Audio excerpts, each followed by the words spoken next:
salamat po sa Diyos.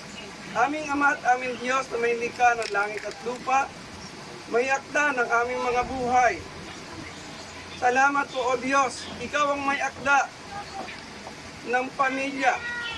Kinikilala po namin, Ikaw po ang nangusap sa mag-asawa at Ikaw po ang tumuwang sa kanila hanggang umabot po sa 50 taon pamamatnubay mo sa kanila.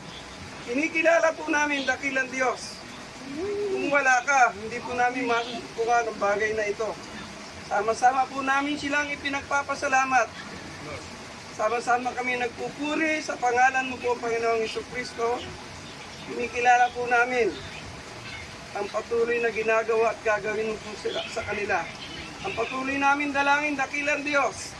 Patuloy na kalusugan, kalakasan na nagmumula sa iyo, dakilang Diyos. Pamatnubay kasama ng kanyang mga anak, ng kanyang mga manugang, kanyang mga apo. Salamat at lahat ng kanyang mga kamag-anak. Kinikilala po namin, Ikaw ang may akda ng pamilya. At sa pangalan mo po, salamat. Tubusan mo silang pagpapalain. At aming Diyos, igawad mo po sa kanila ang iyong masbas at magpapala sa pamagitan po ng iyong alipin. Ang iyong lingkod. Kapag lang nito,